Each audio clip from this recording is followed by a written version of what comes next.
Quoi déjà cette maladie et qui est concerné? Voilà, déjà il faut dire que qui est concerné, tout le monde est concerné.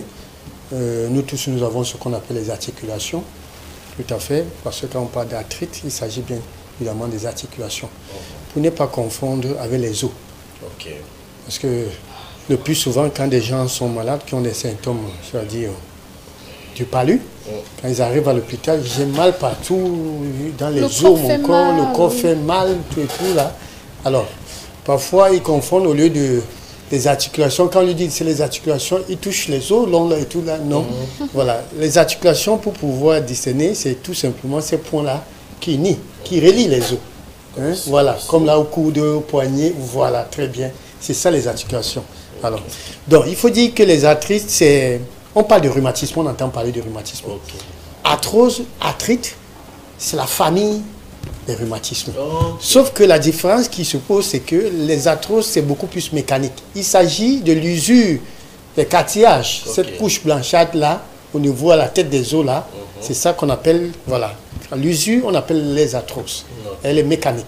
Par contre, l'arthrite, c'est l'inflammation des articulations. Voilà. Alors, comment se manifeste l'arthrite?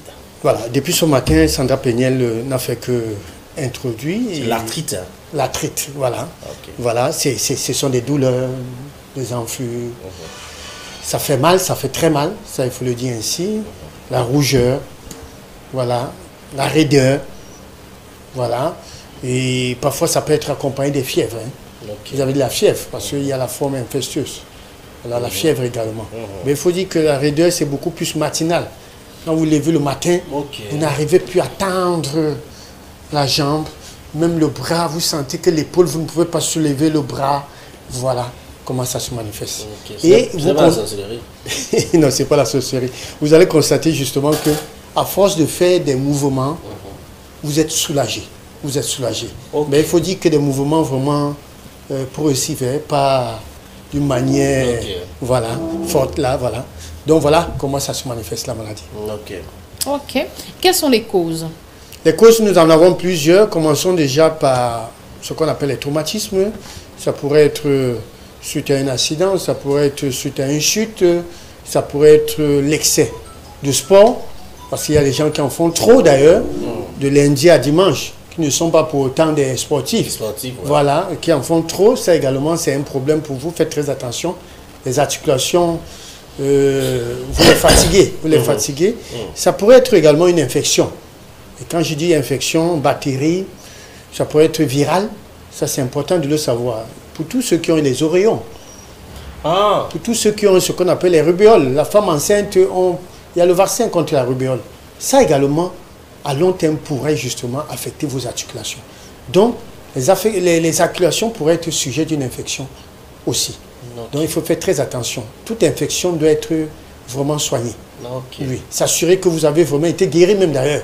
Pour ne pas que dans le futur, que vous commencez justement à pleurer des problèmes d'articulation et tout. Voilà. D'où les possibilités de complications. Voilà, les complications, oui, il y en a. Ça, là, c'est des lésions. Quand il y a déjà des lésions au niveau voilà, de nos articulations, elles pourraient être aiguës, elles pourraient être chroniques. Et quand elle est chronique, elle est irréversible.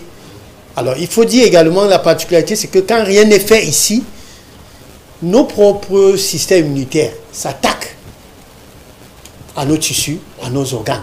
D'où on peut aller jusqu'à avoir ce qu'on appelle un cancer du système lymphatique. Voilà. Donc, faites très attention avec ce qu'on appelle les arthrites. On pourrait parler également de ce qu'on appelle polyarthrite rhumatoïde, qui est très dangereux. Quand on dit polyarthrite, ça veut dire plusieurs articulations sont touchées. En même temps, le genou, le coude, le poignet, à l'épaule, ainsi de suite. Donc, à vous entendre là, ça concerne tout le monde. Tout le monde est concerné, même les enfants. Non, non, mais pas seulement les grands-mères disent que j'ai les non-baptismes. J'ai les non-baptismes. Non, tout le monde peut être sujet, même les enfants peuvent être sujets du rhumatisme. Voilà. Alors, pourquoi l'alimentation est-elle le facteur clé de la prévention contre l'arthrite? Oui, ça il faut le dire, l'alimentation, pourquoi? Parce qu'on dit qu'il faut avoir un poids santé. Hein. Un poids santé, ça veut dire vous devez avoir un poids idéal par rapport à votre taille.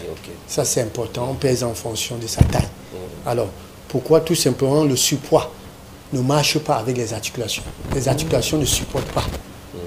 Voilà, le surpoids. Alors, à chaque fois que vous aurez pris beaucoup de kilos, dites-vous bien que vous faites souffrir également vos articulations. Parce que là, si vous êtes déjà sujet aux arthrites, alors ça ne serait pas facile. D'autant plus que c'est ça qui relie, qui unit les os. Voilà, ça pourrait vous mettre vraiment dans les difficultés, entraîner beaucoup de troubles. D'où, quand on parle de l'alimentation facteur clé, tout simplement, c'est que quand on mange bien, manger sain et équilibré, on a un poids santé. Voilà. Est-ce qu'il y a des aliments déconseillés pour les personnes qui souffrent? Voilà, et justement, beaucoup de gens en souffrent, même des enfants. Et malheureusement, ce côté de la chose est négligé. Parce qu'il faut dire que, puisque c'est une maladie inflammatoire, alors il faudra justement se soumettre à un régime inflammatoire. Ça veut dire des aliments anti-inflammatoires. Ça, c'est important. Et pour cela, il faudrait éviter notamment des aliments comme la charcuterie, la viande rouge, le sucre, les fritures, les chips. Les chips, ouais. Voilà, voilà autant de choses qu'il faudrait éviter quand vous avez des problèmes d'arthrite. En gros, si vous avez des problèmes d'articulation et que vous êtes toujours en train de prendre des anti-inflammatoires, des corticoïdes, ainsi de suite, et vous êtes toujours en train de vous plaindre que le docteur, ce qu'il a prescrit ne marche pas. C'est tout simplement pourquoi? Parce que après ça, vous êtes dans les barbecues, vous êtes dans les poissons frits, les poissons braisés, et vous vous attendez à ce que ça finisse. Non. Et parfois, même, vous allez jusqu'à tirer chez le médecin. Le shawarma et tout. Non, non, faites très attention. Mange beaucoup. Voilà. Le poids fumé. Il y a un genre de malade. Le poids fumé. Dans le sac. Et tu ne réponds pas. Je ne te réponds même pas. 2 jours avant l'anniversaire, poids fumé. Donc, est-ce qu'on peut guérir de cette maladie? Voilà, donc il faut dire que guérir de la maladie, non, il faut dire que cette maladie, l'arthrite, au stade polyarthrite rhumatoïde, quand on va jusqu'à là, quand elle est chronique, elle est incurable. Aïe. La question qu'on devrait se poser justement, c'est comment vivre avec l'arthrite. Donc jusqu'au doigt. Oui, oui, bien sûr, jusqu'au doigt. Il y a des gens qui n'arrivent même plus à plier.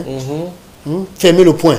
Ça, il faut faire très attention. Donc, et qui dit arthrite également peut attaquer la colonne vertébrale. Ça, c'est important. Quand on parle des articulations. Donc, ça également, jusqu'au niveau cervical. Quand je parle de colonne vertébrale, ça va jusqu'au niveau du cou. Donc, c'est vraiment très attention. Faites très attention parce que cela peut vous vraiment immobiliser dans la maison. Au point où vous marchez soit avec des béquilles ou encore dans une chaise roulante. Donc, alors, guérir, il faut dire que oui, soulager des douleurs, les symptômes et tout ça là. Ben, il faut dire qu'on peut aller jusqu'à la chirurgie. Si ça attaque les genoux, parce qu'il faut dire que quand on parle d'arthrite, rhumatisme aussi, la goutte, la goutte fait partie. Il y a des gens qui disent, voilà, on parle de la goutte beaucoup plus dans les genoux là. Ça peut attaquer partout. Voilà, donc ça également, il faut savoir. Mais le kiné ou encore le physiothérapeute est mieux indiqué pour vous aider à soulager. Pour améliorer, oui, améliorer. Vous n'allez pas guérir, à améliorer votre vie, voilà, ça c'est important. De temps en temps, faites-vous masser, faites-vous rééduquer, voilà. On sort donc par un conseil, docteur? Voilà, le conseil, c'est la journée mondiale des arthrites, ça il faut le dire, et je dis bien, il faut faire très attention parce que cette pathologie, elle est irréversible quand elle a atteint la phase chronique, quand elle atteint la phase chronique, voilà, donc il faut faire très attention parce que j'ai dit ça pourrait être sujet à un cancer, ça il faut faire très attention. Donc, faites-vous consulter à chaque fois que vous vous sentez mal dans les articulations. Évitez l'automédication. Voilà, ça c'est important.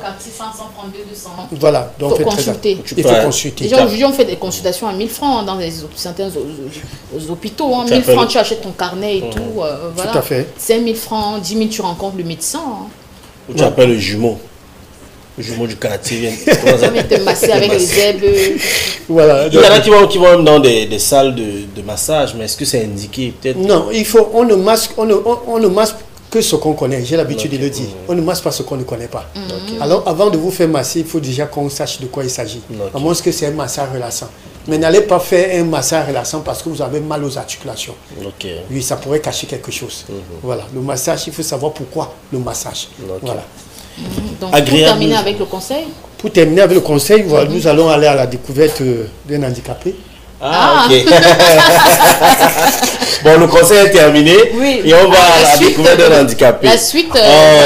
Donc, après le conseil, belle transition. Comment est-ce qu'on appelle une émission présentée par 3 personnes? Donc, après le conseil, docteur Laye, on va marquer une pause. On marque une Et pause. vous dites qu'est-ce qu'on va voir à l'écran tout de suite? À la découverte d'un handicapé. Ordinaire ou bien il est exceptionnel ou bien il est capable ou Ce valable? n'est pas la chose de doc. Il est valable, docteur Il est Laye. valable, il est valable. Donc j'ai la découverte une 2 fois. Ok, bon, docteur, face à la caméra, Oui. annoncez l'élément et ça va passer à Quand donc pas l'antenne. des altos, tu vois, il est là comme ça là. Laissons le docteur 5 secondes, c'est votre instant de télévision. Ok. Voilà. Alors, nous allons à la découverte d'un handicapé valable, ça il faut le dire, et j'appelle pour cela le réalisateur, le directeur. Maxime Modo est un handicapé moteur, considéré comme un handicapable